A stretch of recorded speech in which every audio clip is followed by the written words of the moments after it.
Om Santi, Santi, Santi Om. Thank you. Wassalamualaikum warahmatullahi wabarakatuh. Indonesian president का ये बोल देना, ये एक बड़ी चीज है। क्या जूता गीला कर कर मुंह पे मारा है जाहिलों के और जलीलों के। हम देख रहे हैं कि इस्लाम को दूसरे यूरोप में अगर देखा जाए तो उस तरह से प्रमोशन नहीं मिल रही जिस तरह से सनातन धर्म को मिल रही है। मुस्लिम देश के मुस्लिम राष्ट्रपति ने हिंदू धर्म के ओम शब्द का उच्चारण संयुक्त राष्ट्र के मंच से किया। पियांतों का बयान सुनकर मुस्लिम देशों में हड़कंप मच गया है। यूएन जनरल असेंबली के अंदर एक बड़ी इंटरेस्टिंग डेवलपमेंट हुई जब इंडोनेशिया के जो प्रेसिडेंट हैं जोको विडोडो, उन्होंने एक तकरीर की और तकरीर के अंदर उन्होंने बड़ा खुल के कह दिया हिंदुइज्म को इस वजह से भी प्रमोट किया जा रहा है क्योंकि इंडिया एक बहुत बड़ी स्ट्रॉन्ग इकोनॉमी है। इसमें किस कामयाबी है इंडिया की फॉरेन पॉलिसी की कि वो लोग अपनी फॉरेन पॉलिसी ही ऐसी रखते हैं। मुस्लिम राष्ट्रपति होने के बावजूद संयुक्त राष्ट्र के मंच से उनका भाषण सबसे ज्यादा दुनिया में लोकप्रिय हो चुका है। जनाब, इंडोनेशिया के प्रेसिडेंट ने यूनाइटेड नेशन में जो इस्लामी सबसे बड़ा आबादी के लिहाज से मुल्क है, उन्होंने धुआं कर दिया मुस्लिम मुल्कों का।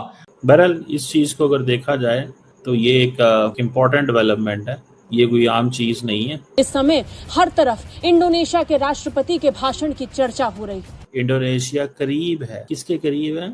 इंडिया के करीब। जो इंडोनेशियन प्रेसिडेंट, आपको पता है ये पाकिस्तान नहीं आए थे इंडिया के प्रेशर के बाद, और उन्होंने कहा था कि सॉरी मैं नहीं आ सकता क्योंकि इंडिया के साथ इनकी 40 पूरी दुनिया में मुल्क था हिंदुस्तान। ये धर्म यहाँ से निकल के 150 से ज्यादा मुल्कों में पहुंच गया और इस्लामिक कंट्रीज में अब सबसे ज्यादा इसको फॉलो किया जा रहा है। जी जी, मैं वही बात कर रहा हूँ ना, वो अपने जब मजहब को दिखाते हैं, सोशल मीडिया सबसे अहम जो है सोशल मीडिया पे एक चीज को जब दिखाया जाता है, हमारे बच्चों को दिखाया जाता है, हमारे बच्चे उसी को फॉलो करते हैं। आप देखें जो राखी वाला वो त्यौहार मनाते हैं, हमारे छोटे बच्चे तकरीबन आप देखेंगे मना रहे होते हैं कि राखी है, लेकिन मुसलमान बच्चे राखी मना रहे होते हैं। आप देखें छोटे बच्चे कहते हैं, मैंने खुद सुना है कि आपने घरों में सुना होगा ना, राखी कहते हैं कि ये राखी बांधी हुई है, भैया को राखी बांध रहे हैं। तो देखें हमारे इस्लाम धर्म घर घर तक पहुंच रहा है। जी जी, सबसे उनका जो स्ट्रॉन्ग इम्पैक्ट है वो सोशल मीडिया। जो अब देखें जहाँ दहशतगर्दी होती है मुसलमानों को कसूर ठहराया जाता है।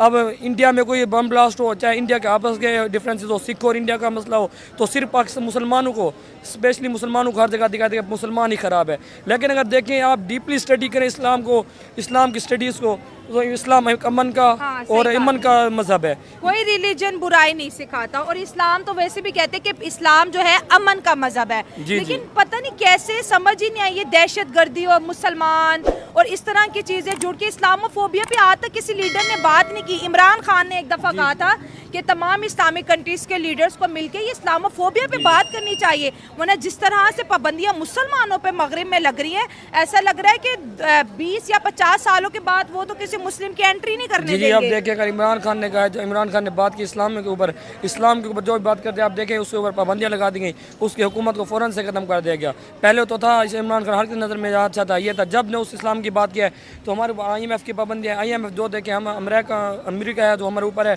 हमेशा अमेरिका जो करते हैं हम जो हैं गुलाम बन के रह गए हैं, क्योंकि हम जो मुसलमान की बात करने लगता है उसको मतलब इस दुनिया में नहीं रहने देते। जो हिंदुइज्म है वहाँ पे अगर आपको इंडिया की आप इकोनॉमी उठा के देख लें, वो कहाँ से कहाँ पे जा रहा है। अब आज़ाद हमारे साथ हुआ था, आप मानते हैं हम कहाँ पे हैं और वो कहाँ पे हैं। उनकी क्या है, उनका डेमोक्रेटिक है, उनके भी जो अपोजिट पार्टीज हैं उनके डेफिनेटली हैं, लेकिन हमारे में क्या है, जब हमारे लीडर और हमारा जो सिस्टम अच्छे टाइम है तो ये कामयाबी इंडिया की है और उनके लोगों को फायदा होगा। इससे सारी मुस्लिम कंट्रीज के साथ उनके ताल्लुकात बहुत अच्छे हैं।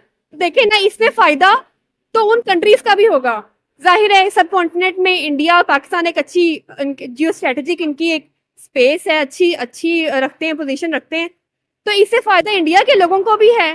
जाहिर है उनके इतने हाई पोस्ट पे होते हैं, दुबई के अंदर होते हैं या इंडोनेशिया के अंदर, ग्रिप मजबूत हो रही है ना, ग्रिप मजबूत उनकी हो रही है, क्योंकि सब फिर वही बात, उनके जो पॉलिसी मेकर्स हैं वो बहुत आगे की सोचते हैं, वो अपने लोगों की सोचते हैं कि जिससे हमारा कल्चर प्रमोट होगा।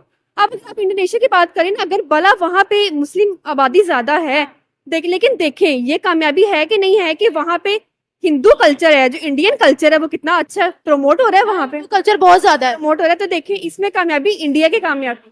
आपको पता है सऊदी अरब के अंदर भी जो है वो भगवत गीता पढ़ाई जाती है, उनके सिलेबस का हिस्सा है।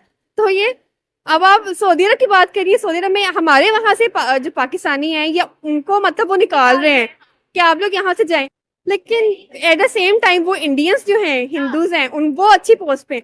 जरा ये चीज यहाँ भी आती है कि लिटरेसी रेट आपका कैसा होना चाहिए। इंडिया बहुत बड़ा कंट्री है और माना कि वहाँ पे भी बहुत ऐसे चैलेंजेस हैं, वहाँ पे पॉवर्टी के हैं, वहाँ पे भी इलेक्शन थेफ्ट होता है वहाँ पे भी, बट ये कि फिर भी जो उनके असेंबली में लोग आते हैं ना, वो उनकी पॉलिसीज जो हैं वो ऐसे डिजाइन की जाती हैं कि एटलीस्ट वो अपने कंट्री के साथ लॉयल होते हैं। मतलब जो भी उनके इख्तिलाफात हैं आपस में पार्टीज के होते हैं, बट वो अपने कंट्री के साथ लॉयल के लिए काम करते हैं, country comes first, nation comes first. बाकी जो उनके कंट्रोवर्सीज हैं, चलते हैं ना कि वो अभी भी इंडिया को रेफर ज्यादा करते हैं।